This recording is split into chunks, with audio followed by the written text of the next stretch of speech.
Hello friends, good morning. Good morning, sir. Good morning, sir.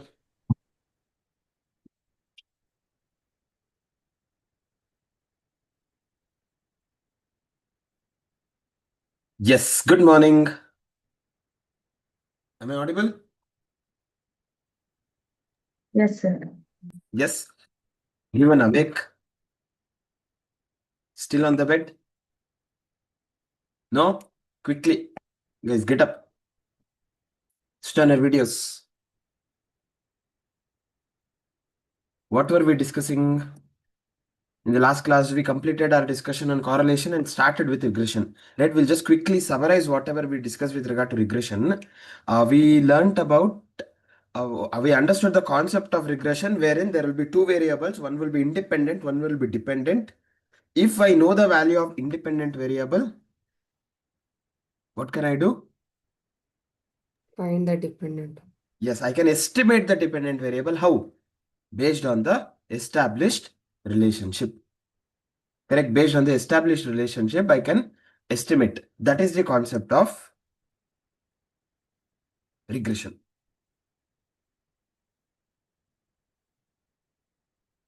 Now, in regression, since we have two variables, x and y, x can be independent or y can be independent. If x is independent, then y is dependent on y. That equation is called regression equation of y on x. It is denoted by y is equal to a plus b into x. Similarly, if y is dependent on x, that equation is called, if y is dependent on x, it is y on x. If x is dependent on y, that is x on y. So here the equation would be y is equal to a plus b into x. Here the equation is y, x is equal to a plus b into y. Here, what are the two parameters?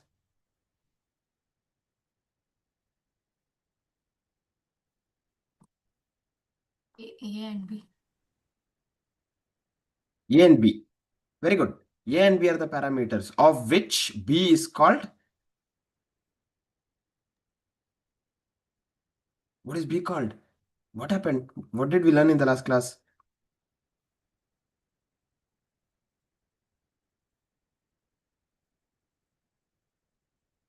Regression. Yes, Satvi. B is called regression coefficient. Now, in case of y on x, that regression coefficient is byx. Here it is bxy. Correct? Byx is equal to r into, what is the formula? Okay, first we discussed about covariance formula. Covariance of xy divided by variance of, what is the independent here? X. Or r into standard deviation of y by standard deviation of x, or n summation xy minus summation x into summation y divided by n summation x square minus summation x the whole square. Same way bxy. Correct? Covariance of xy divided by variance of y, or r into standard deviation of x by standard deviation of y, n summation xy minus summation x into summation y divided by n summation y square minus summation y the whole square.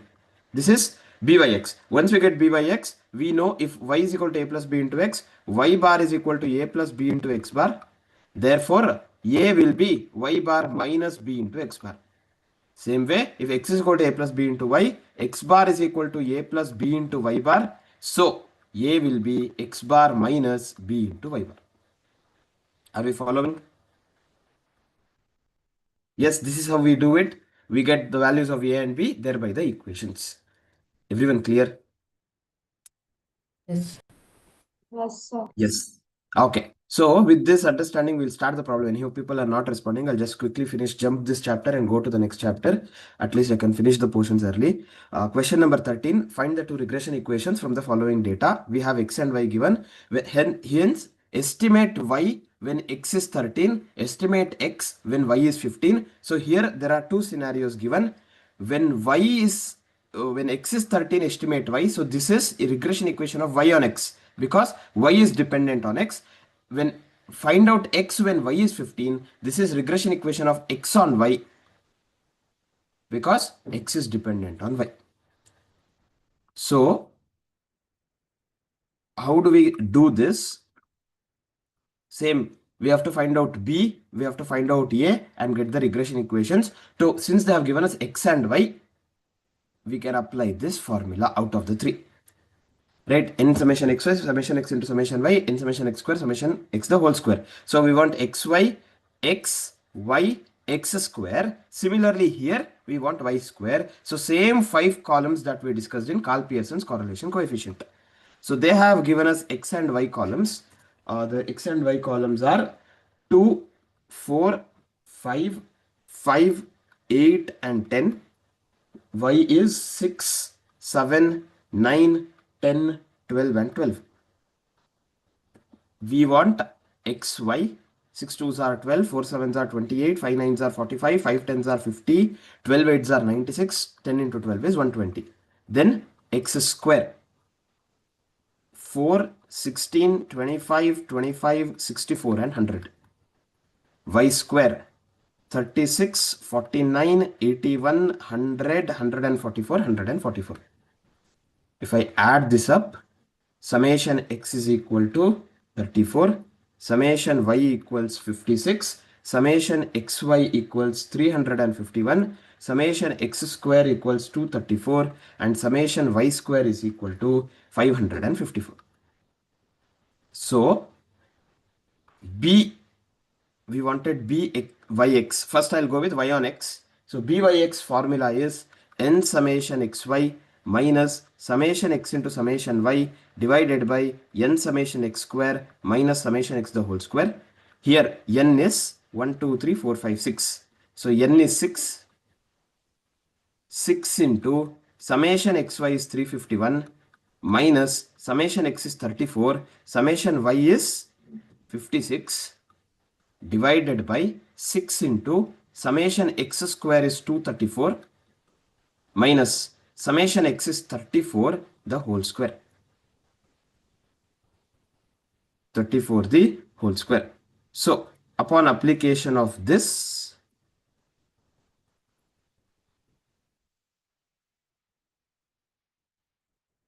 we have 351 into 6, 2106. 34 into 56, 1960. 1904, 234 into 6, 1404. and 34 square, 1156. 156. So 2106 minus 1904 is 202. Yeah, 1404 minus 1156 is 248. So 202 divided by 248, B by X is 0.8145. Similarly, we have discussed if y is equal to a plus b into x, y bar is equal to a plus b into x bar. Therefore, a is equal to y bar minus b into x bar. So for which we want y bar and x bar. X bar is equal to summation x by n, which is 34 by 6. 34 by 6 is 5.6667. Y bar is equal to summation y by n, which is 56 by 6. 56 by 6 is 9.3333. So, writing that, we get 9.3333 minus b is what? B by x. 0.8145 into 5.36667. This is 9.3333 minus, what is it? 0.8145 into 5.6667, 4.794. So A is equal to 4.7178 or somewhere around that. So the regression equation is y is equal to a plus b into x, y is equal to 4.7178 plus b is 0.8145 into x. This is the equation that we get. Once we get this equation, they have given us find out y when x is equal to 13. Substitute x as 13 here. We get 4.7178 plus 0.8145 into 13. So 4.7178 plus 0.8145 into 13. 10.58. 10.5885. So we get y as 15.3063. So based on the relationship, If x is 13, y has to be 15.3063. Estimated value of y.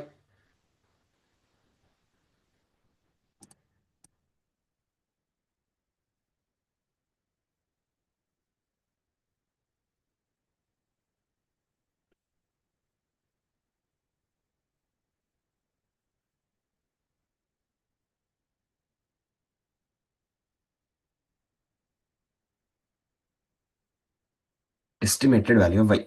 This is regression equation of y on x. Same way, we also have to calculate regression equation of x on y, for which I want bxy. Bxy formula is n summation xy minus summation x into summation y divided by n summation y square minus summation y the whole square. Everything we have already computed. N is 6, summation xy. Okay, this is the same numerator. N summation xy minus summation x into summation y is the same numerator as this. So I can directly consider 202 in the numerator. So if I consider 202 divided by 6 into summation y square. Summation y square is 554 minus summation y the whole square. Summation y is 56. The whole square. That is 202 divided by 554 into 6 is 3324. 56 square is 3136. So we get 202 divided by 188. 188. So bxy is equal to 1.0745. So if x bar is equal to a plus b into y bar, a will be x bar minus b into y bar. Here x bar was 5.6667 minus b is 1.0745 into y bar is 9.3333. That is 5.6667 minus 1.0745 into 9.3333 is 10.0286. So A is minus 4.3619. Therefore, the equation is x is equal to minus 4.3619 plus b, which is 1.0745 into y. They have told us if y is equal to 15, estimate the value of x. X will be minus 4.3619 plus 1.0745 into 15 minus 4.3619 plus 1.0745 into 15 is 16.1175. So x is equal to 11.7556. X equals 11.7556. That is what we have. I'll give you 1 minute each for each slide. Quickly complete.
Next slide.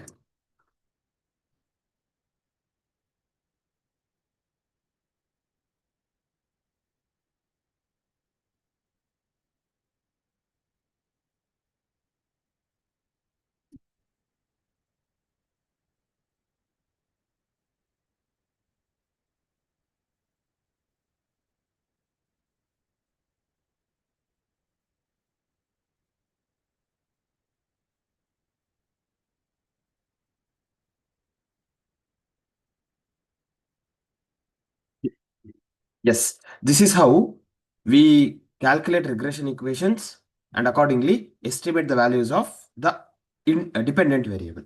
Okay, that's how we do it. Same way we have in question number 15, 14 and 15 also same questions. But here, unlike question number 13, they had not asked us which regression equation to find. Here we had to find both the regression equations. Two.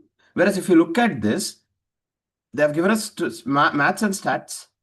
Find the regression lines. Okay, here we have to find both the regression equations. That's okay. When marks of student in mathematics are 90, what is his marks in statistics? We can anyhow do it. But if you look at 15th one, the following data relate the expenditure on advertisement, it's not or, expenditure on advertisement in thousands of rupees, the corresponding sales in lakhs of rupees they have given us. They're not asking us regression equations. They are telling find an appropriate regression equation. So out of those two, only one we have to find. Which is appropriate here? Which is the dependent variable? Which is independent variable? We have to identify. Expenditure on advertisement and sales. Which is dependent on what? Sales Sales is dependent on depend on advertisement. advertisement. Yes, based on the advertisement expenditure, sales will change. So sales is dependent on this. So if I consider this as x and this as y, we have to find out regression equation of y on x. Okay, only one equation is what we have to find out. Okay, such kind of question also can be asked in the exams. Now, with that, we have a few important properties. See, calculation of regression equation also can be asked, but since the calculations are too voluminous there, normally they focus on properties. Properties of regression coefficients. There are three important properties there. First property, if we have how many regression lines, regression equations? There are two regression equations. Regression equation of y on x, regression equation of x on y. That means two equations we have. So two equations, if I plot them on in a graph, they intersect at a point. Both the equations has to intersect at a point. The point at which they intersect, if I draw a straight line to the x-axis, whatever value of x I have, this is x bar. Similarly, if I draw a straight line onto y-axis, whatever value of y I have, this is y bar. So, what does that mean? The two regression equations intersect at x bar comma y bar. So that means if they have given us the two regression equations, this is very, very important from examination perspective. If they have given us two regression equations and if they ask us x bar and y bar, what are we supposed to do? How do I find the point of intersection? By solving the two equations. Yes, we have to solve the two equations. So we have the two equations, solve the two equations, the resultant value of x and y itself is the regression, is the values of x bar and y bar. Okay, that's the first property. Write down.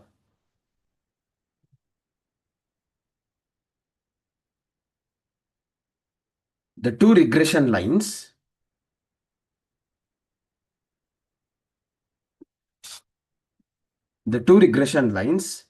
intersect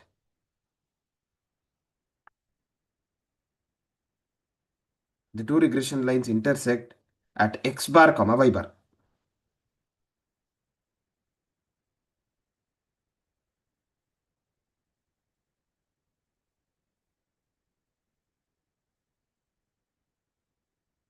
X bar comma y bar. Full stop. It means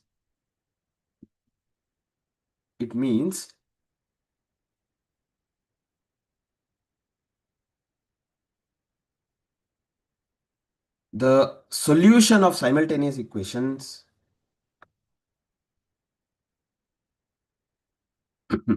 the solution of simultaneous equations of the regression lines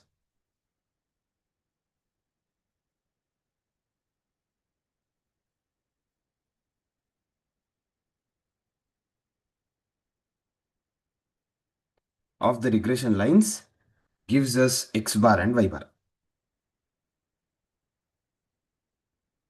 Gives us x bar and y bar.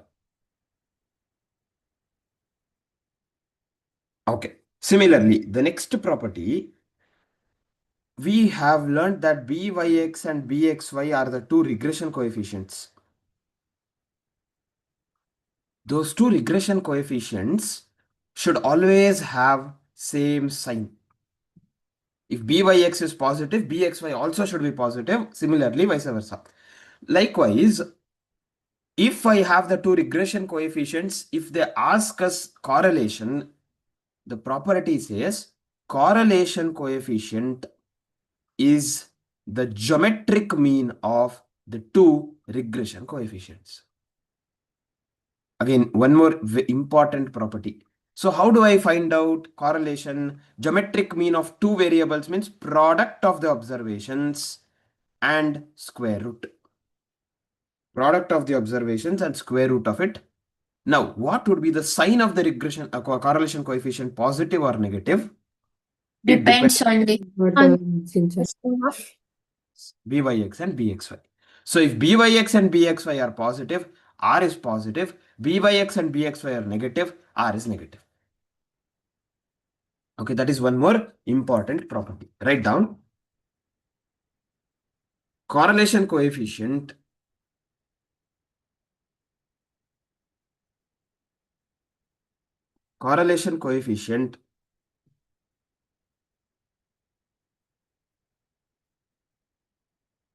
between two variables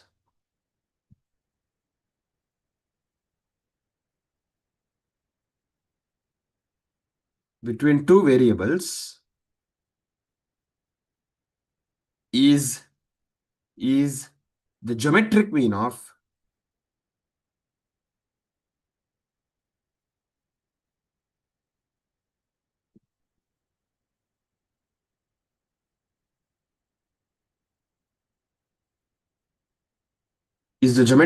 of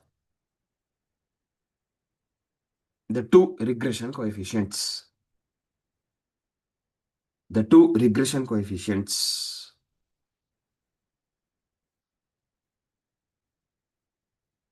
Full stop. The sign of correlation coefficient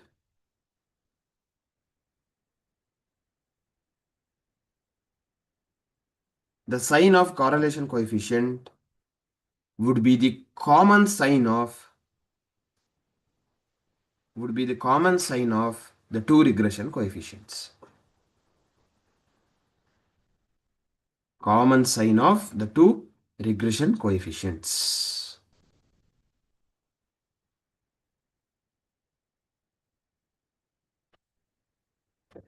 Below that, write this.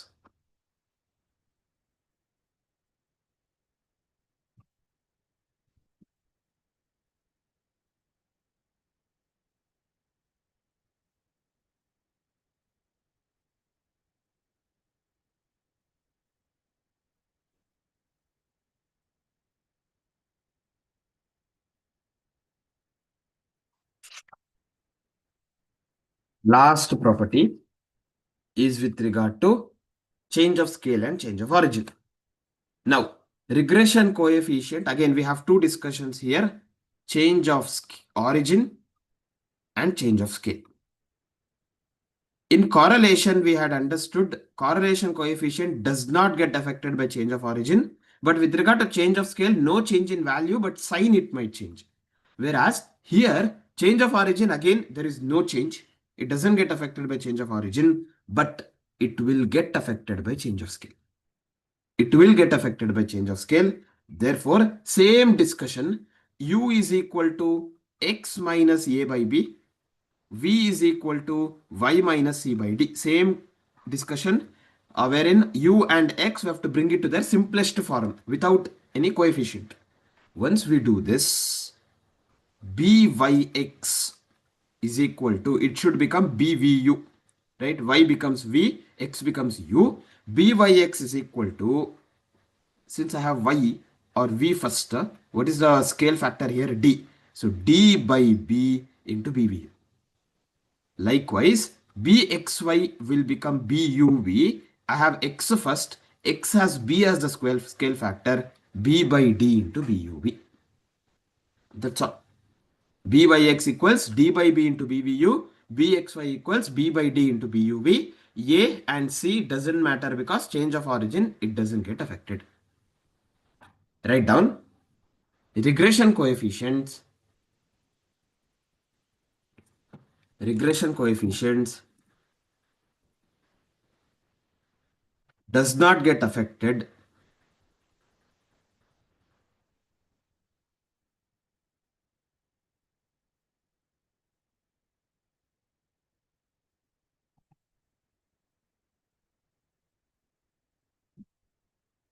regression coefficients does not get affected due to change of origin. Does not get affected due to change of origin, but gets affected due to change of scale. But gets affected due to change of scale.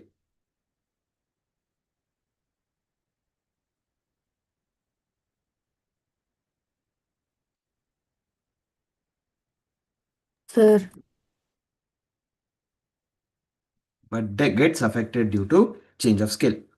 sir, does the sign change? Sign doesn't change. Below that, if u equals x minus a by b, v equals y minus c by d, then write these two.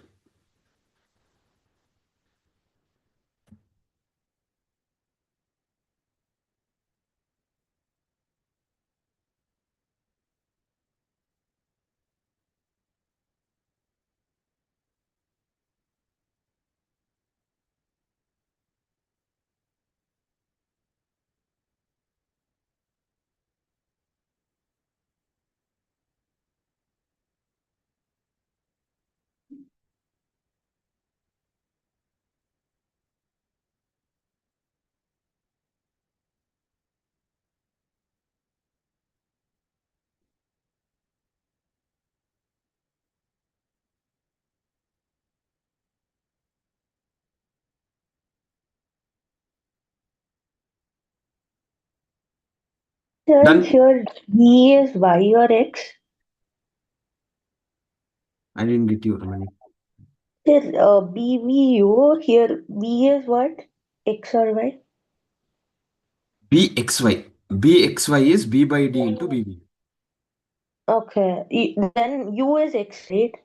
Correct. U Okay. equals x minus a by b. Okay.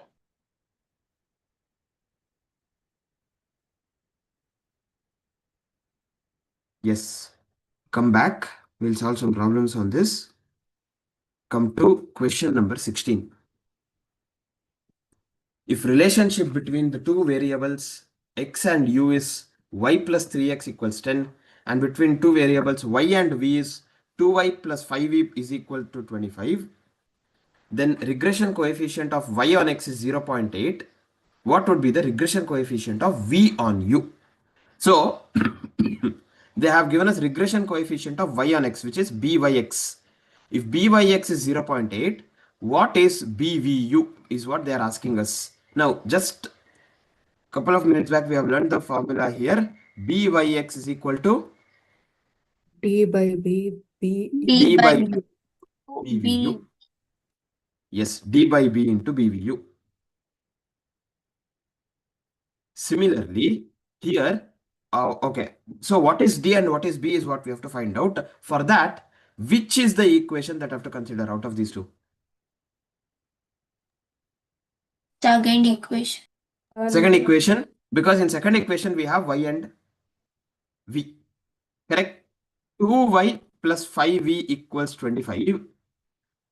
I want v equals y minus b by d. So 5v is equal to 25 minus 2y, and v equals 25 minus 2y divided by 5. Correct? Divided by 5. 2 also should be. 2 also should be removed. So I have to multiply and divide by 1 by 2. Or minus 1 by 2. Because minus 2, this is not 2, this is minus 2. So v is equal to 25 into minus 2 is minus 25 by 2. Minus 2 into minus 2 is plus 1, that is plus y, divided by minus 5 by 2. So what is the value of D here? Minus 5 by 2. Minus. Minus 5 by 2. Should I also consider the other equation? Yes. Because I To want get B B. value. Yes, I want B value. U plus 3x is equal to 10. U equals minus 3x plus 10. But I have to remove minus 3 also. So multiply and divide by minus 1 by 3. We get U equals minus 3 into minus 1 by 3 is x minus 10 by 3 divided by minus 1 by 3. So the value of B is minus 1 by 3. Therefore, byx is 0.8 is equal to D is minus 5 by 2.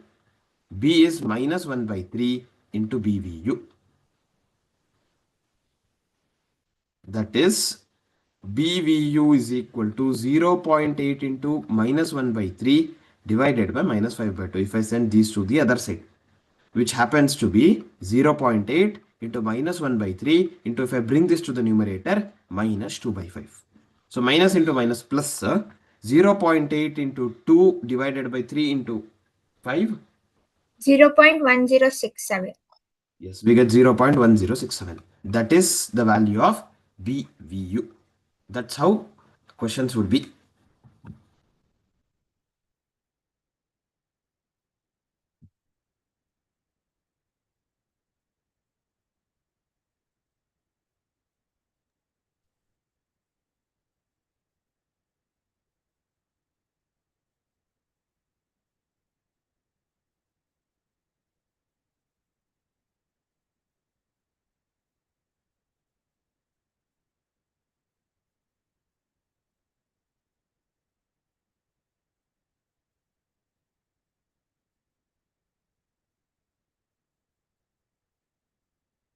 Similarly, question number 17.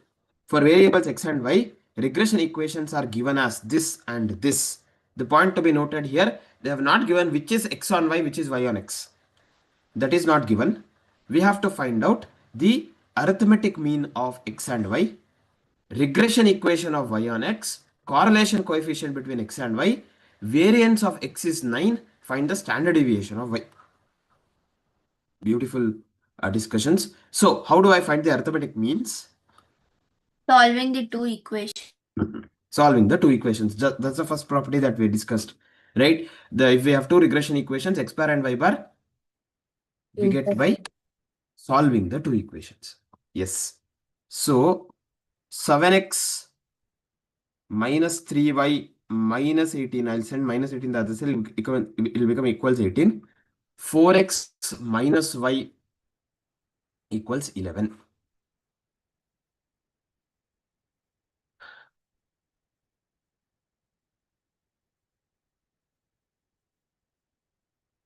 So we have to simply solve this equation. I'll multiply the second equation by 4. 7x minus 3y equals 18. 9 fours are 36x minus, no, I should have multiplied it by 3, not 4. 3. Okay, 4 threes are 12. 12x minus 3y is equal to 33. So I have to subtract the second equation from the first. Minus 5x is equal to minus 15. Minus 15. X is 3.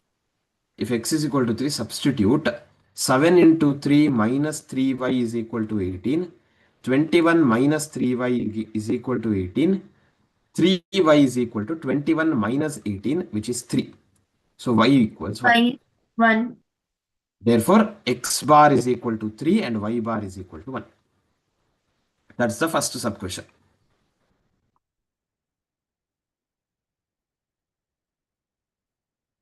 Some of our friends are in the waiting room.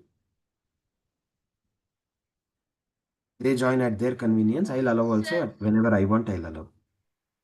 Sir, it is 3 into 9, 27. It is No, this is 4x, no equation. 4 3s are 12. Correct?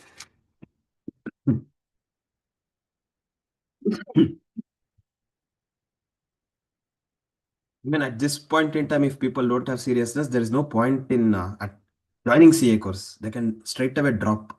Waste of time. Even on Sunday, other days I understand they have colleges. Even on Sunday at 7 o'clock, if they can't attend the class, or I think they feel only if attending, passing accounts, they'll pass foundation. No, it doesn't work in that way. Identify, second one, identify the regression equation of y on x. Regression equation of y on x. So out of these two, which is the regression equation of y on x is what we have to identify. How do we do that? Now we have to start with presumption. Okay, we have to start with considering this as x on y and this as y on x, and accordingly go ahead. So I'll do that in the whiteboard. What are the two regression equations? They have given us 7x minus 3y minus 18 equals 0 and 4x minus y minus 11 equals 0. So here they are asking us which is the regression equation of y on x. So if I consider this as y on x and this as x on y, if it is y on x, how should be the equation? Y is equal to a plus b into A x. plus bx. Minus 3y is equal to minus 7x plus 18 by sending these to the other side. It should not be minus 3y, it should be just y. So I'll send minus 3 also the other side. Y equals minus 7x by 18 by 3, or y equals minus 3. Minus divided by minus is plus 7x, 18 by minus 3 is minus 6. So here, what is the value of b by x? 7. No, 7 by 3. 7 by 3. Up Right? six. It's 7, it is 7 by 3. So it is 7 by 3 and the value of a is minus 6. Same way, if this is x on y, it should be x is equal to a plus b into y. That is 4x is equal to these to the other side, y plus 11. X is equal to y plus 11 by 4. That is x is equal to y by 4 plus 11 by 4. Therefore, the value of bxy will be 1 by 1 and a is 11 by 4. Now, is this byx and is this bxy correct is what we have to find out. How do we find out? We have learnt a relationship. Identification should be equal to. Yes, we have to find out the correlation. How do I find, if I have byx and bxy, how do I find the correlation? Geometric mean of Geometric mean of the Yes, square root of byx into bxy. That is square root of 7 by 3 into 1 by 4. 7 by 3 into 1 by 4 is 7 by 12. Square root of 7 by 12, you get, that is square root of 0.5833, which is 0.7638. Now, is this correlation correct? The correlation should be in between minus 1 and plus 1. Yes. Is this between that range? The answer is yes. Yes. Therefore, our presumption was correct. If we had taken reverse presumption, if we had taken this as x on y and this as y on x, our r would be more than 1 or less than minus 1, which cannot be the case. So in that case, our presumption would be wrong. So it should be changed. It should be ulta, reverse. So here, our presumption is correct. Therefore, regression equation of y on x is 7x minus 3y minus 18 equals 0. 7x minus 3y minus 18 equals 0.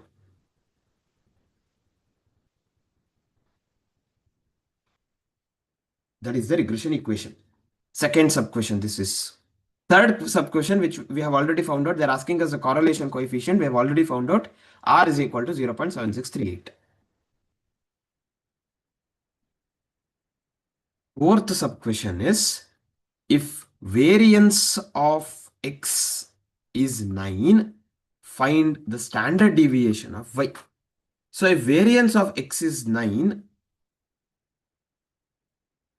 what would be the standard deviation of x? 3. 3. 3. Yes, standard deviation of x is 3. If variance of x is 9, standard deviation of x is 3. They want standard deviation of y. So how do we find out? We have learnt one property. Byx is equal to, what is the formula? R into standard deviation of y by standard deviation of x. So here, what is Byx? 7/3. We have found out. R we have found out 0.7638. Standard deviation of y is what we have to find out. Standard deviation of x is 3. So here 3 and 3 gets cancelled. Standard deviation of y will be, if I send 0.7638 the other side, 7 divided by 0.7638. So standard deviation of y is 9.16. That is the question number 70. Okay, this is how we need to apply the properties of regression coefficients.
So this is about regression analysis. So as I discussed in the last class, related to correlation and regression, we have few more concepts left, which I have to discuss. Now, in the first chapter of statistics, if you remember, we had discussed about statistical representation of data. Apart from that, there was one more unit in that called sampling. So normally, whatever we do it on the sample. We calculate arithmetic mean, standard deviation, correlation for that matter. We calculate it on the sample and then we extrapolate it to the population. We will estimate the population correlation coefficient, estimate the population arithmetic mean. If sample arithmetic mean is 70, so population arithmetic mean should also be in same lines of 70. That is what we estimate. But normally when we practically look into it, since the sample size is very small and population size is too large, it may not be exactly 70. So normally what we do, we give a range. So if sample arithmetic mean is 70, we'll say population arithmetic mean can be between 68 to 72. Right? We'll give a range. Same thing we do here as well in case of correlation. We calculate R. How did we calculate R? We know the formulas which we have learned, Karl Pearson's correlation coefficient or Spearman, whatever it is. Right? We calculate R. Once we get R, how do we further calculate? We have to find out the range of the population correlation. We have to find out the range of the population correlation. How do we find out that range? For that, we use the concept of probable error. What is the possible error in the population correlation? That is what we have to find out. Probable error. How do I find out probable error? Probable error is 0.674 into 1 minus r square divided by root n. 1 minus r square divided by root n. This is an important concept. Once you find out the probable error, the population correlation coefficient is equal to correlation coefficient of the sample plus or minus probable error. Meaning, we get two values here, R plus probable error, R minus probable error. Our correlation coefficient of the population will be between this. That is the range. Yes. That is the range that we get. Okay, that is about probable error and population correlation coefficient. Write down heading probable error.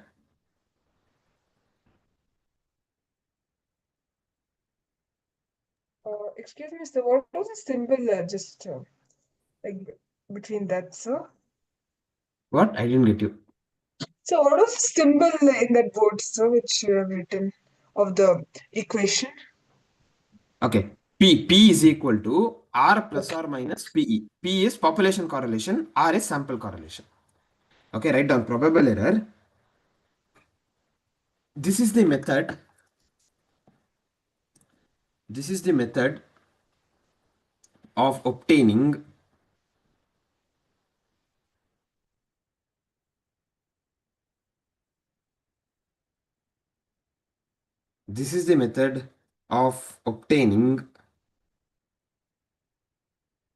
the correlation coefficient of the population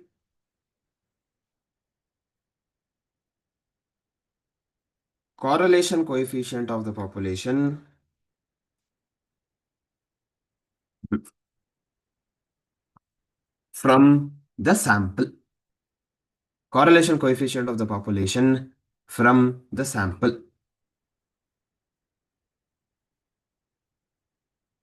Below that, probable error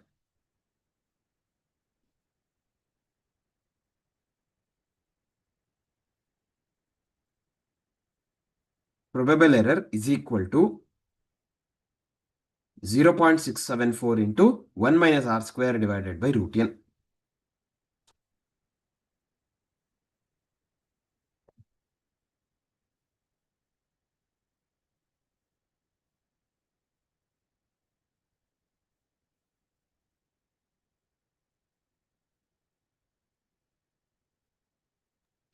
Sir, what is P there? Small p. We are writing this formula. PE is equal to 0.674 into 1 minus R square divided by root n. Below that, correlation coefficient of the population equals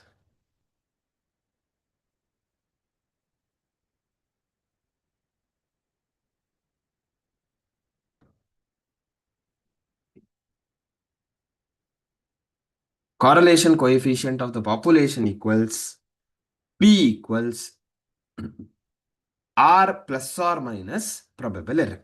So P is correlation coefficient of the population. R plus or minus probable error.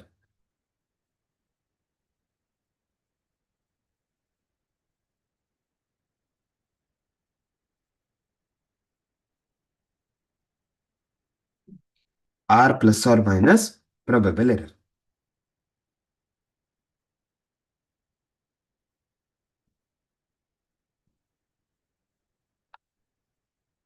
Yes. Come to question number 18.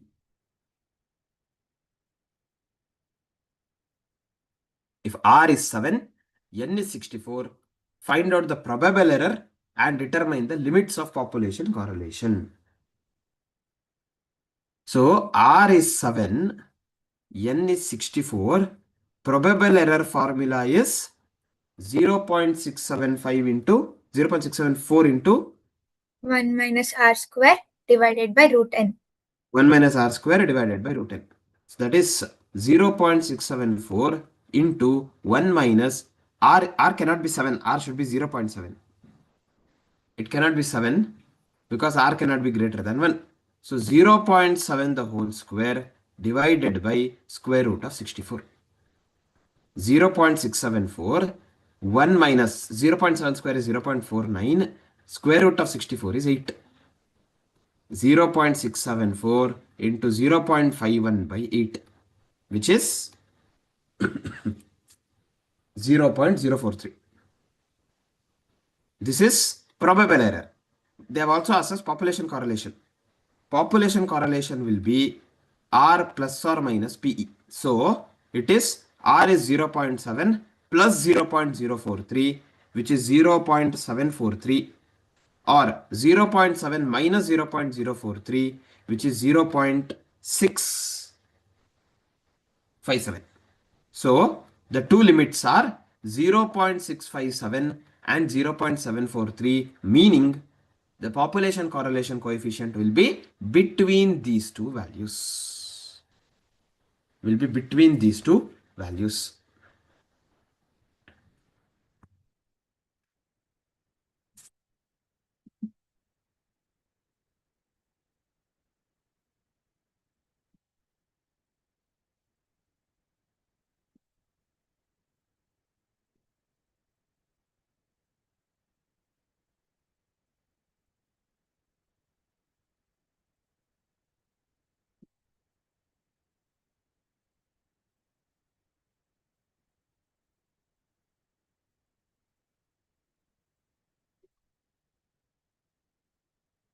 Last few concepts. Now, we have calculated, let's say we have applied Carl Pearson's correlation coefficient. We have calculated R is equal to 0. We got calculated R, we got R is equal to 0. If I get R is equal to 0 in Carl Pearson's correlation coefficient, can I say the two variables are unrelated?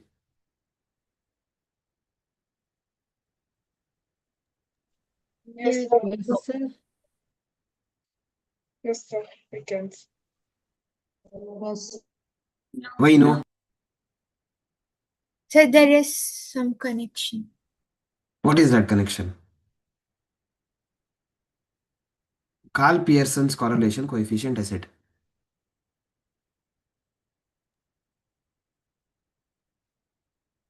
If R is equal to 0 by applying Carl Pearson's correlation coefficient, I can conclude that there is no linear relationship. Because Carl Pearson's correlation coefficient applies only for linear relationship. If there is non-linear relationship, we will not be able to find out using Carl Pearson's correlation coefficient. So, there can still be non-linear relationship. They can be related using non-linear relationship, but only linear relationship is 0. Similarly, if I have x and y, two variables who are totally unrelated, production of rice and students attending class. So it's totally unrelated. So here what happens? Since we have values given in this, if I apply the formula of n summation xy summation x summation y into square root of n summation x square formula, we'll somehow get the value of r mathematically. Correct? Applying the formula, we get it. So, because we get arithmetical formula applying that and getting the correlation, we cannot say they are related. This is just because of a third variable called time. Right? We have time, production of rice in 2018, 19, 20, 21. Because of this time factor, we are getting this correlation. So such correlation value between two unrelated variables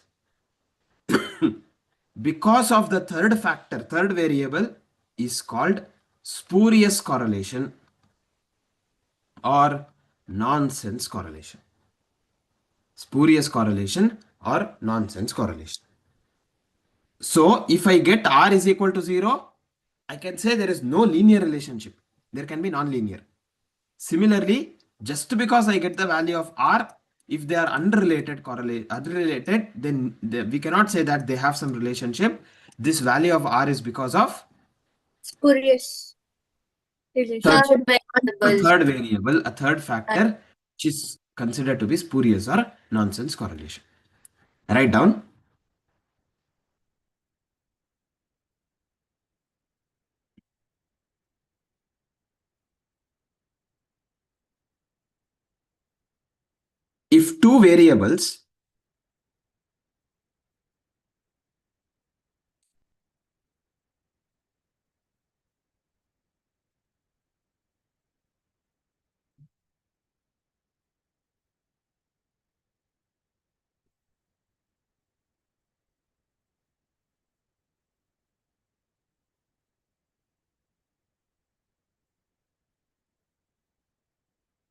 If two variables are independent of each other,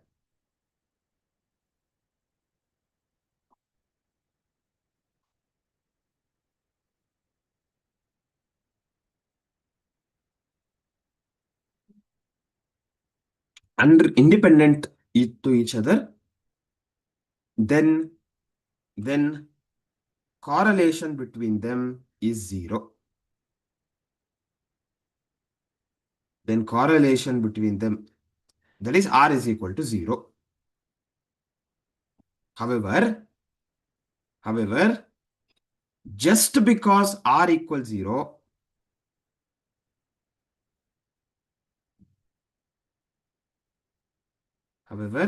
just because R equals 0,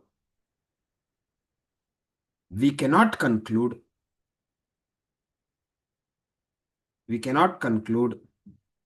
there is no correlation.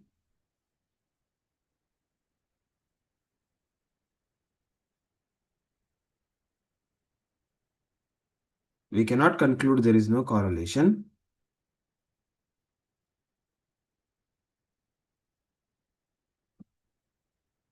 as it would have considered only linear relationship.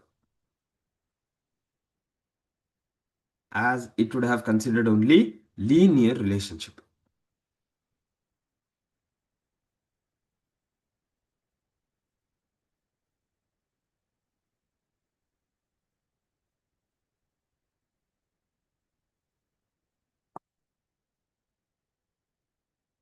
Linear relationship. Full stop. Therefore, we can say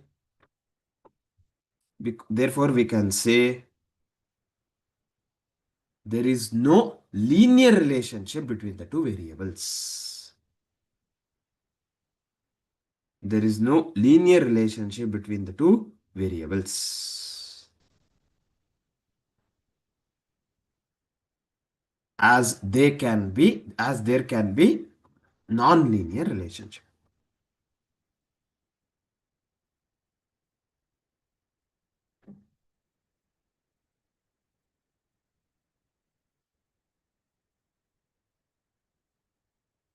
Below that, in some cases,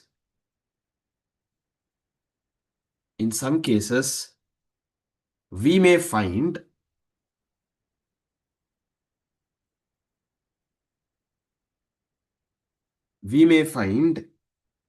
correlation between two variables. We may find correlation between two variables even though they are not related.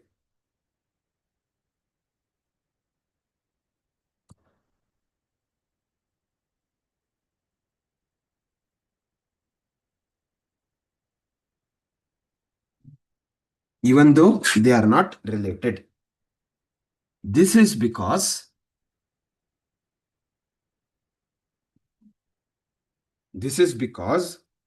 of existence of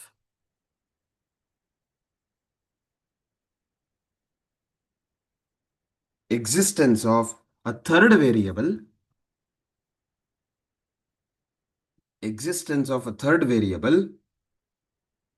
which is related to both the variables.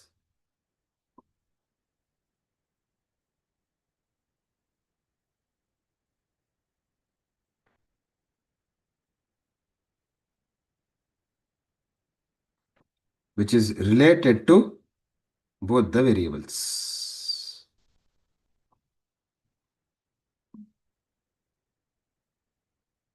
Full stop. This is called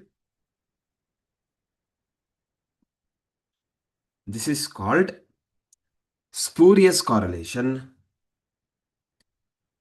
SPURIOUS, spurious correlation, or write your name and write correlation.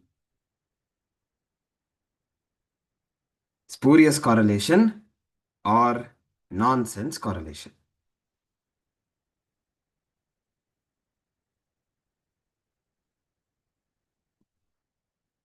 Full stop. Example,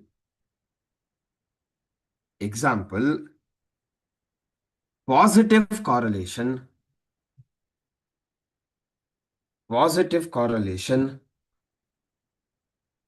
between production of rice,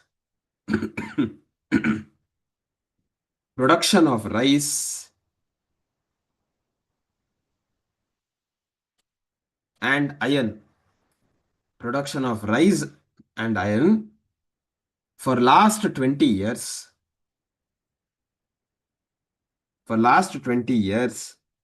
due to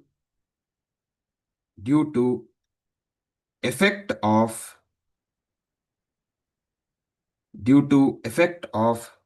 a third variable called time.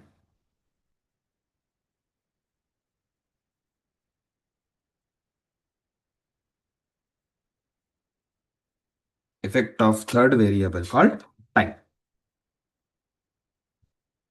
Fine. So correlation coefficient, we know correlation coefficient is called R. Now, while finding out the correlation coefficient, we are understanding to what extent they are related. So to understand what extent they are related, what are the factors that we have considered? What are the factors we have not considered?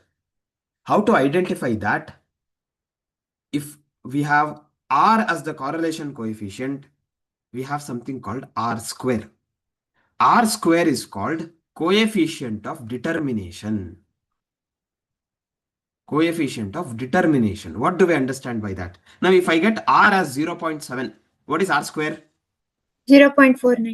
0.49. 0.49 is nothing but 49%. That means we have considered 49% of the factors which we can explain.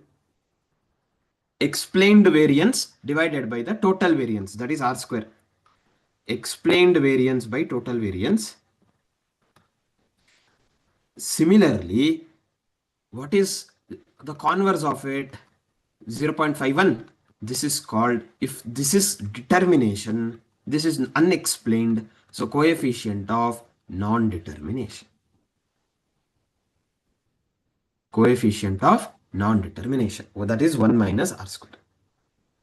Write down. They can ask you direct questions. Find out the coefficient of determination, coefficient of non-determination. Write down.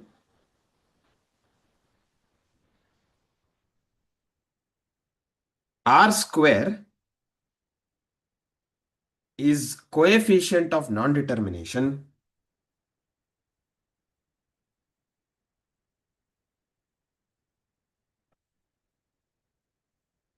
The determination. sorry, coefficient of determination. R square is coefficient of determination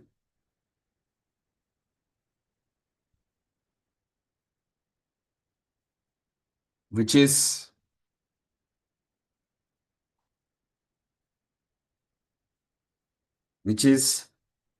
explained variance divided by total variance. Explained variance divided by total variance.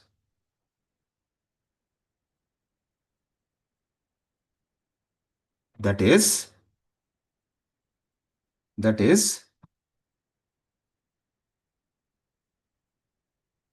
if R is equal to 0.6,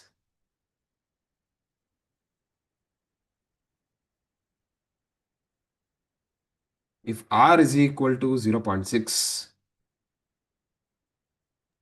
it means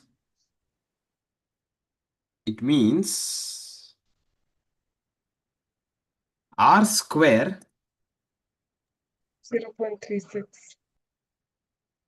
yes, R square is 0.36. 0.36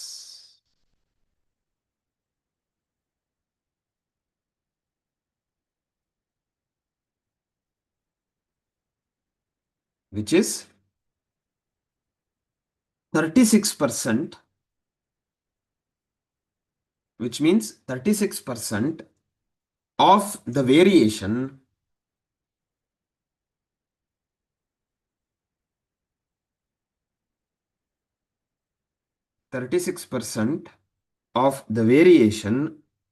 has been accounted for.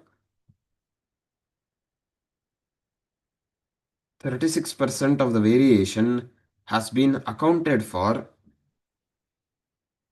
by the factors under consideration, by the factors under consideration,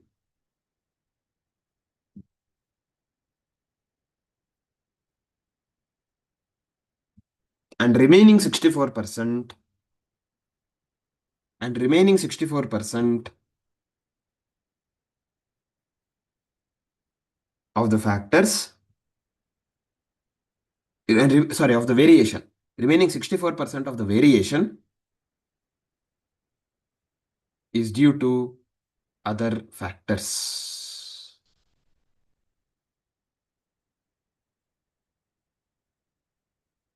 Remaining 64% of the variation is due to other factors.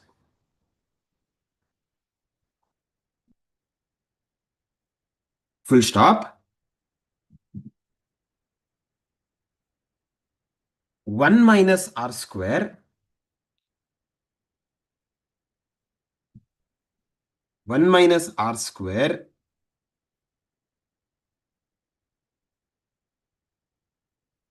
is coefficient of non-determination,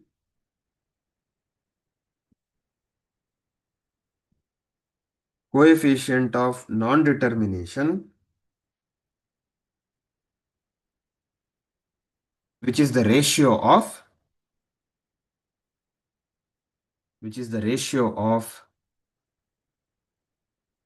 unexplained variance to the total variance. Unexplained variance divided by total variance.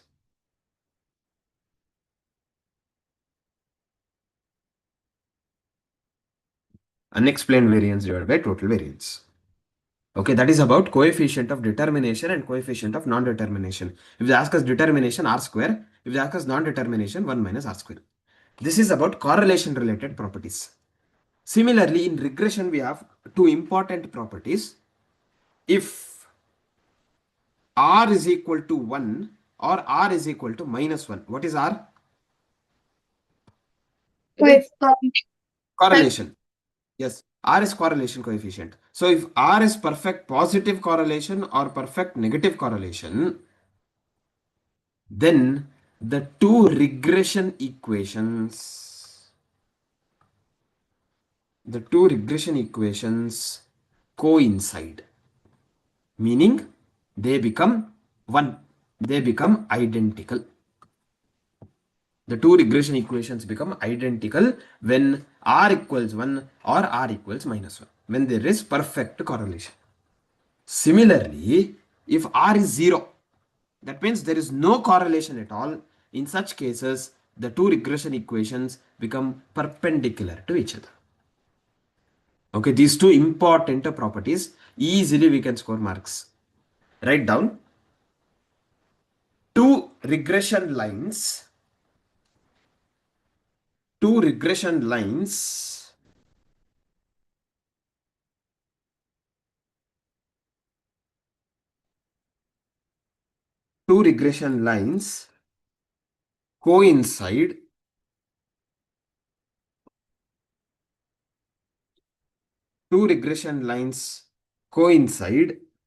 that is becomes identical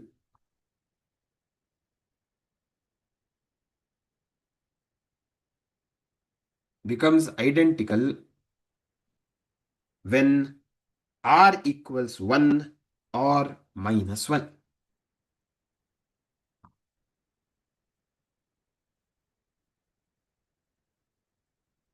When r equals 1 or minus 1.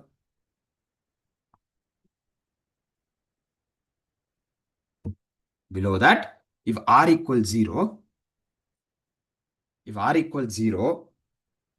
regression lines are perpendicular to each other. If r equals 0, regression lines are perpendicular to each other. Extremely important points.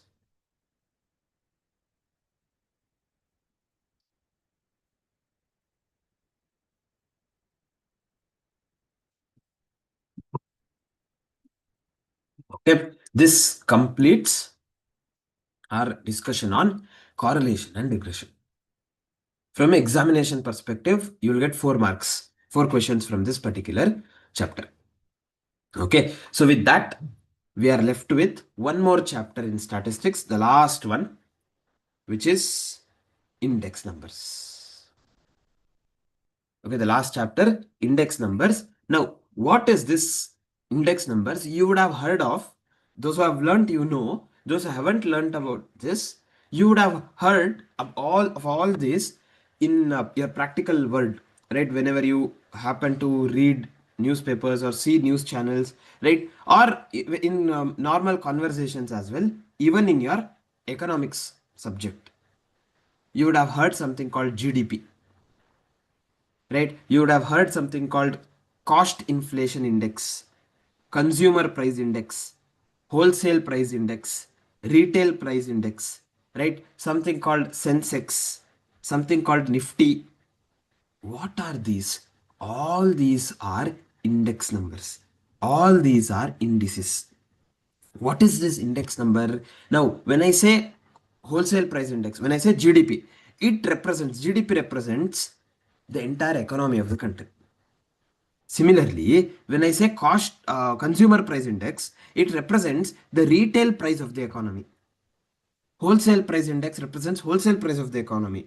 Likewise, when I consider Nifty, it represents the price of the stock presented in the National Stock Exchange.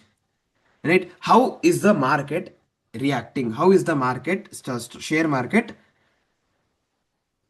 working? Right? That's what we are finding out. So index number represents the entire population there, which against which it is being calculated. So instead of, when I have prices of commodities, if I want to calculate the consumer price index, if I have the prices of various commodities that they have computed, if that they consume, the consumers consume, we having the list of the prices of the commodities, I will not be able to analyze, I'll not be able to determine whether there is inflation or not. Right? Because some prices would have increased, some prices would have decreased. So it's not possible. So all those prices should be converted into one single price, into one single value. That is called consumer price index. Now, once I have one single value, how do I compare? Last year, consumer price index was 120. This year, consumer price index is 130. That means there is inflation. Right? So once I get one single value, comparison becomes easy. This helps us in economic analysis or statistical analysis. So that is the reason we want index numbers. It is convenient for us to measure the changes in the values, in the prices, in the quantity, whatever it is. Following? Yes, sir. Yes. Yes, sir. What do they tell of index number? They say an index number is a ratio of 2 or more time periods, out of which one of it should be a base period. Okay, in index numbers, we will always keep the comparison, the year that we keep as comparison fixed. That year is considered to be base period. If let us consider 2022 as the base period, in 2022 the price was 100, in 2025 the price is 150, we say index number is 150. Next year when I'm calculating index number, I'll consider the base period as 2022 itself. Base period will always be fixed. Why? If base period is fixed, comparison is easy. Comparison is easy because I'm calculating everything on a fixed base. It has its own disadvantages. We will discuss about that as well later. Coming to index numbers, we have two types of index numbers.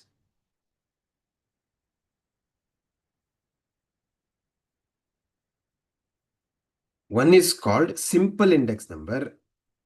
The other one is called composite or compound index numbers.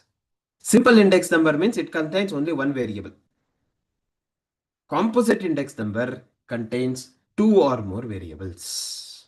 Practically, we go with composite index numbers, right? Because with single variable, what analysis we can do? We cannot. So we should have 2 or more variables for further analysis. But theoretically, we'll also discuss about simple index numbers. Fine. We can go ahead and see how to calculate the simple index numbers and composite index numbers. We can do it. But before that, whenever we are constructing an index number, what are the issues that we get? First one, we have to focus on selecting the data. Selection of data is very, very important here, right? Now, what data to collect depends on for what purpose you want the index number, right? You might be looking at inflation itself, your focus, but if you want retail inflation, you have to take the retail prices. If you want wholesale inflation, you have to go and take the wholesale prices. So the purpose for which you are calculating the index number helps in determining the type of data you want to collect, and accordingly that type of data only should be collected. And more importantly here, when I'm calculating the retail price, will I be able to collect the data of all the households in the country? No, sir. Not possible. No, sir. So we have to go with sampling. Right? In sampling, preferably go with random sampling. Under random sampling, more specifically, go with stratified random. What do we understand by stratified? We have discussed this. We divide the country into states, districts. From each district, we take representation so that the entire country is covered. That is called stratified random sampling. Strata, groups. Right? Stratified random sampling has to be followed. Similarly, selection of base period. This is also a challenge.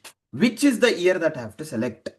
Now, base year should be as recent as possible. It should not be an old year, 1985, 1975. No, it should be as recent as possible. And more importantly, it should be a normal year. There should not be economic instability in that year.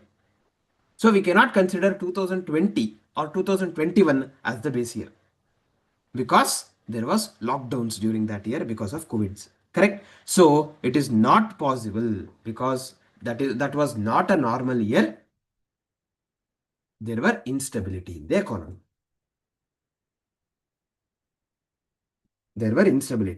So there should be reasonable stability, and it should be relatively recent. The base period that we consider. Similarly, let's say I'm calculating index numbers for rice, wheat, prices of rice, wheat, coffee, and sugar. So here, if the price of rice 60 rupees, wheat let's say 50 rupees, coffee let's say 400 rupees, and sugar let's say is 50 rupees, if I just add up them, what am I doing here? I'm giving equal importance to all the products, to all the commodities. But practically, the quantity of rice that we consume and quantity of sugar that we consume, will it be same? For 1 kg of rice, will we consume 1 kg of sugar? No. No, sir. Quantities are different. So, according to the quantity that we consume, in a month, we might be spending more than 400 rupees for rice, but it can be equal 1 kg of coffee that we might consume, right? 400 rupees only in a household, possible, right? So depending on the quantity that we are consuming, we have to give weightage accordingly.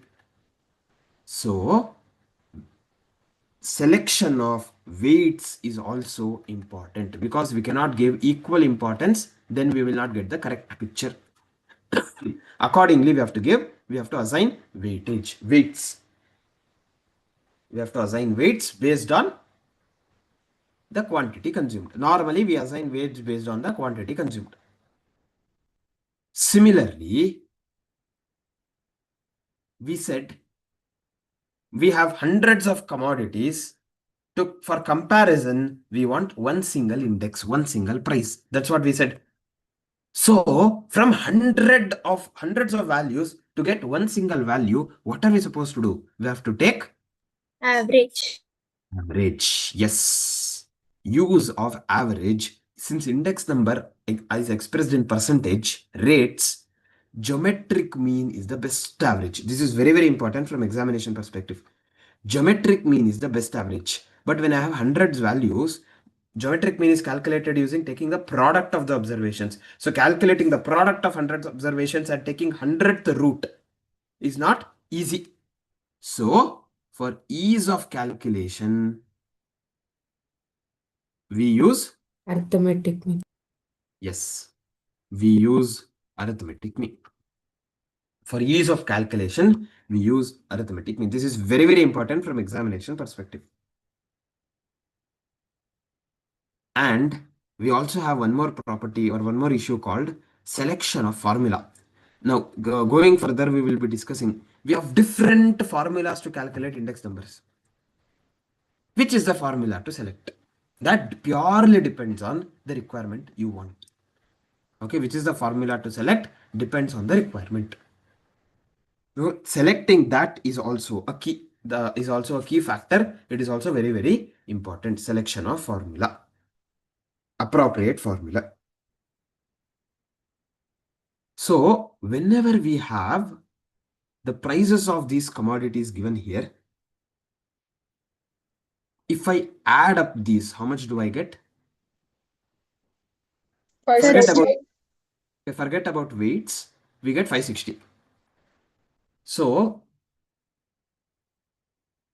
we get 560 here. This is summation P, correct? Summation P1, let's say, prices of the commodities today. Let's say the prices in last year or in the base year, let's say prices of the rice, price of rice was 40, wheat was 30, coffee was 250, and sugar was, let's say, 30. In that case, this total will be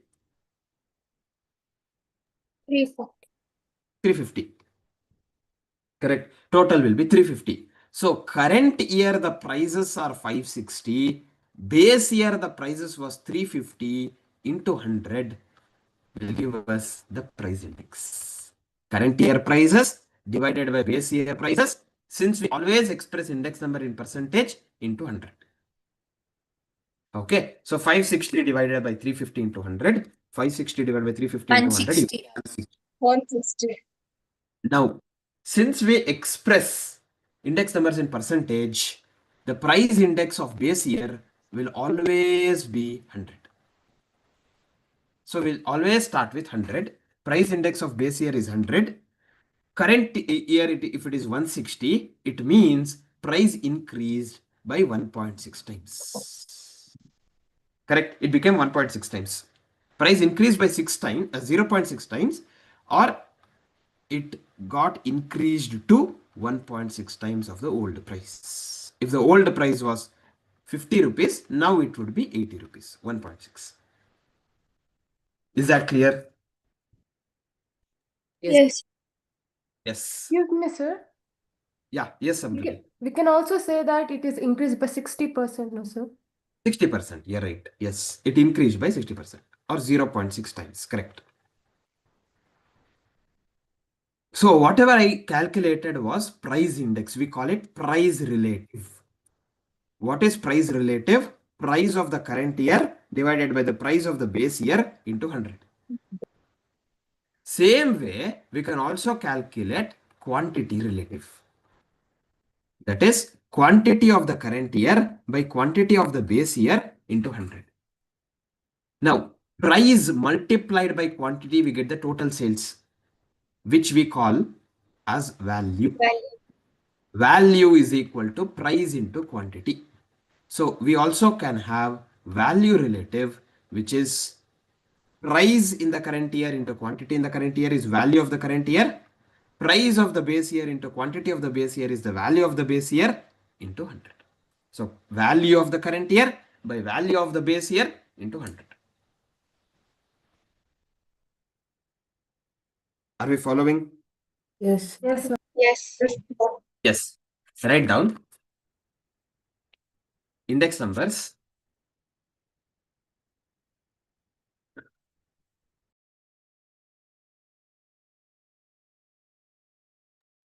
Index numbers. It is a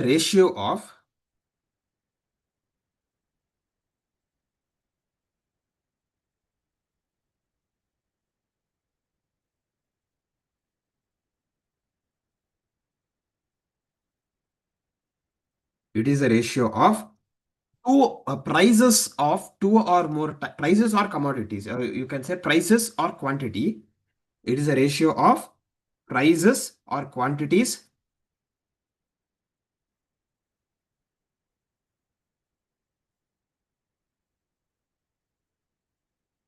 prices or quantities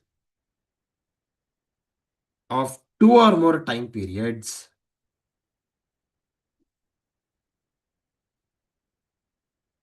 of two or more time periods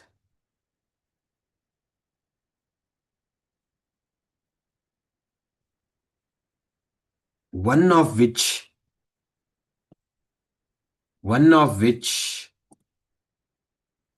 is the base time period.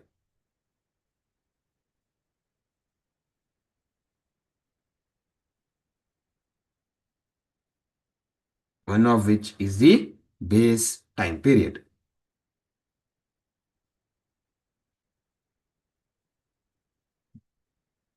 Full stop. Below that, types of index numbers, two arrow marks.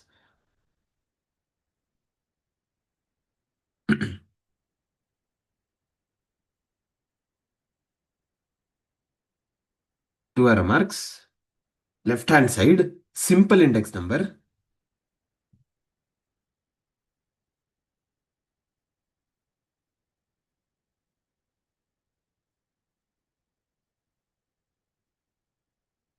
Simple index numbers computed for one variable. Computed for one variable. Right hand side, composite index numbers.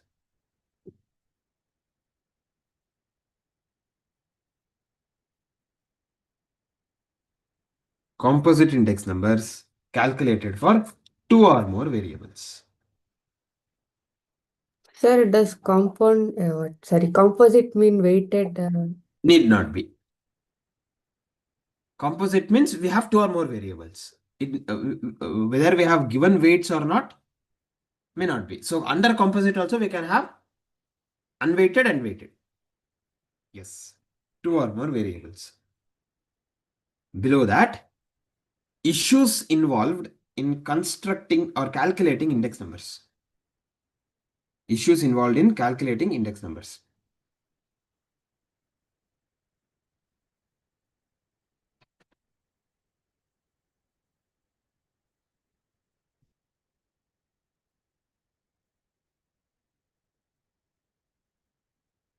Below that, first one, selection of data.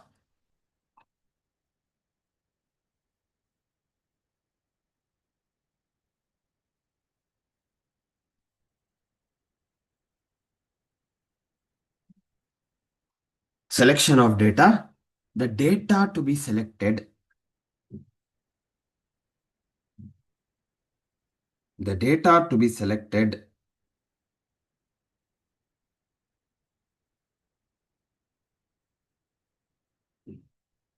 depends on the purpose for which index is computed. Depends on the purpose for which index is computed.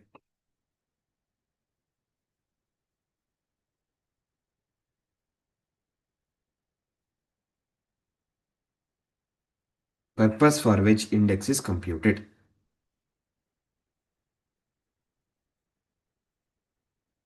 If samples are selected,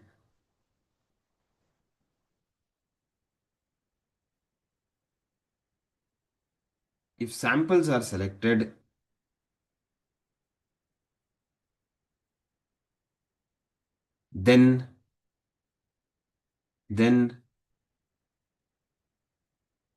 consider stratified random sampling. Then consider stratified random sampling.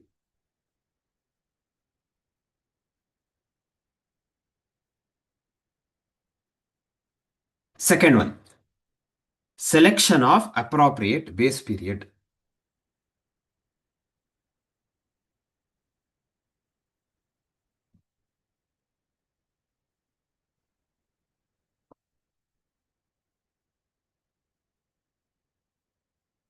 Appropriate base period. Below that, such year should be a normal year with economic stability,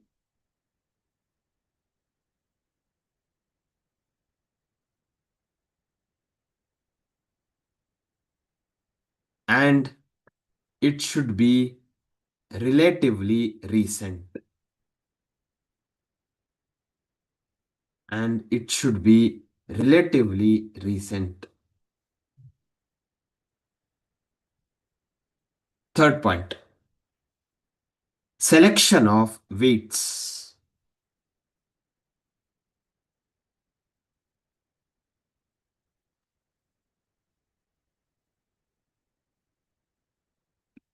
Due weightage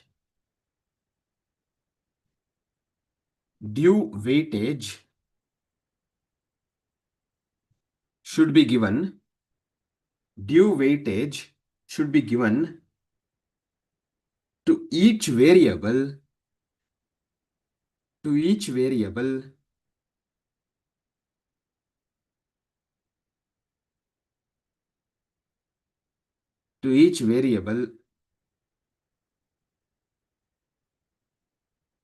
depending on their importance.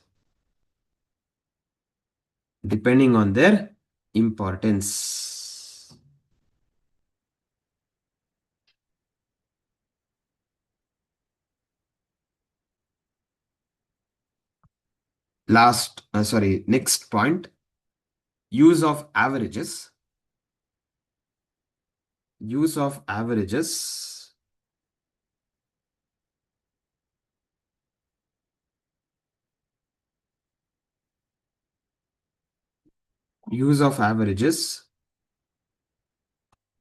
Below that,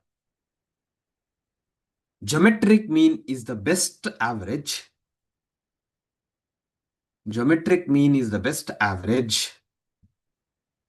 However, arithmetic mean is considered.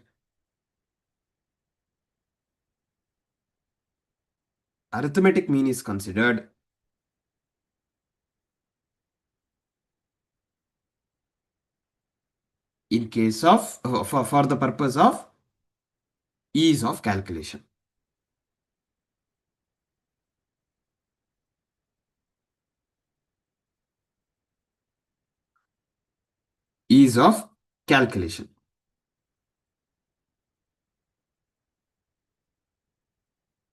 Last point, selection of formulae.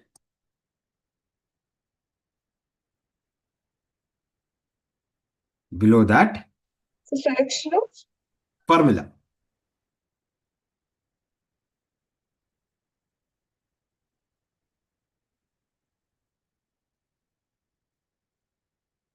Since different types of indices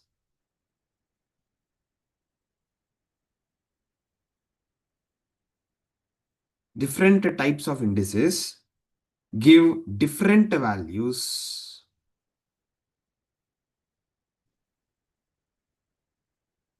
Different types of indices give different values.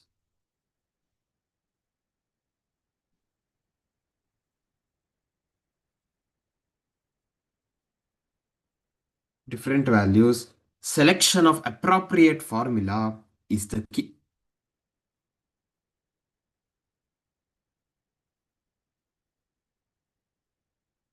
Selection of appropriate formula is the key. Below that, price relatives equals price relatives equals summation, P1 by P0 into 100. What is P1? Price of Current Price year. of current current year. Current P0, P0 is price of Base year. base base year. year. Yes. Price relative equals P1 by P0 into 100. Quantity relative equals Q1 by Q0 into 100.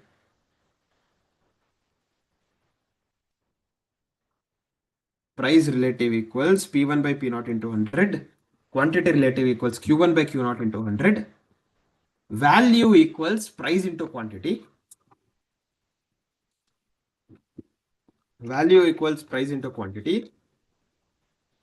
Therefore, value relative equals P1 Q1 by P0 Q0 into 100.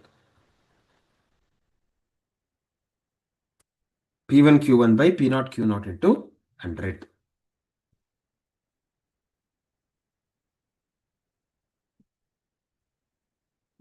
Clear? Yes. Yes. So this we have to discuss the different formulas that we have in index numbers and calculate index, how to calculate the index numbers. Okay, that is what we are supposed to do, which we can look into it in the next class. Okay, so with this, we'll stop for the day and continue in the next class. Thank you. Thank you, sir. Thank you, sir. Thank you. Thank you, sir.